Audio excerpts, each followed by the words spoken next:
तीन दोस्तों की ये कहानी जिन्होंने एडवेंचर के जुनून को अपनी जिंदगी का सबसे बड़ा इम्तिहान बना लिया। एडवेंचर की शुरुआत सहारा की उड़ान।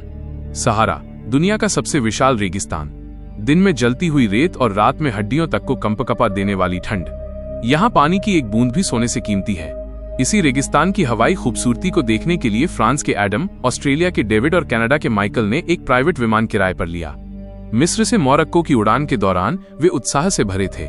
हंसी मजाक चल रहा था और कैमरे क्लिक हो रहे थे, लेकिन दोपहर 2 बजे अचानक मौसम बदल गया। आसमान में काले बादल छा गए और एक भयानक रेतीला तूफान आ गया। पायलट ने सबको बेल्ट कसने को कहा, लेकिन कुछ ही मिनटों में विमान रेत के टीलों से टकराकर चकनाचूर हो गया। जिंदा बचे, पर रास्ता मुश्किल था। जब एडम को होश आया तो चारों तरफ सिर्फ रेत थी। माइकल बुरी तरह घायल था, डेविड का कंधा उतर गया था और पायलट की हालत गंभीर थी। उनके पास सिर्फ कुछ बिस्कुट, पानी की बोतलें और एक पुराना नक्शा बचा था।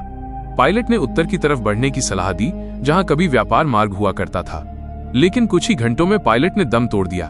अब तीनों दोस्त जो एडवेंचर के लिए निकले थे, मौत के सामने अकेले खड़े थे। रेगिस्तान का असली इम्तिहान। रेगिस्तान ने उनकी परीक्षा लेना शुरू कर दिया।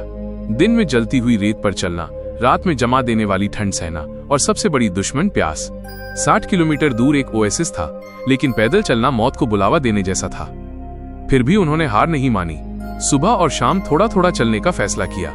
रास्ते में उन्हें कई बार पानी का भ्रम हुआ, लेकिन हर बार ये सिर्फ मृग तृष्णा निकली।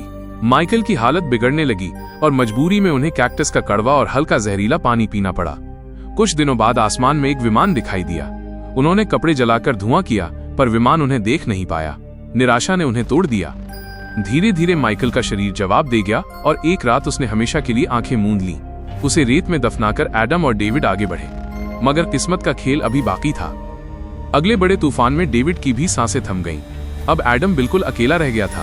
अकेलेपन की लड़ाई। एडम ने जहरीले कैक्टस का पानी पिया, ऊंट का सड़ा मांस खाया और बिच्छू के जहर का भी सामना किया। एक बार तो एक जहरीले सांप ने भी उसे काटा, लेकिन उसका शरीर इन सब का आदी हो चुका था। घुटनों के बल रेंगते हुए, नुकीले पत्थरों और जलती रेत पर गिरते पड़ते वो आगे बढ़ता रहा। चमत्कार और उम्मीद की बारिश।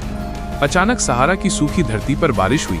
बूंदें एडम के चेहरे पर गिरी और उसने अपनी बोतलें भर ली, जैसे खुदा ने कहा हो, अभी तुम्हारा वक्त नहीं आया। कई दिनों बाद जब एडम लगभग बेहोशी की हालत में था, तभी एक चीनी रिसर्च टीम उसे मिली। उन्होंने तुरंत उसे बचाया और अस्पताल ले गए। 75 दिनों तक रेगिस्तान की आग और सन्नाटे से लड़ने के बाद एडम जिंदा बचा। जब वो कोमा से बाहर आया तो पूरा अस्पताल उसकी हिम्मत को सलाम कर रहा था। उसने सिर्फ इतना कहा, इंसान जब हार मान लेता है तभी वो सच में मरता है, वरना जिंदा रहने की जिद इंसान को चमत्कार करा देती है।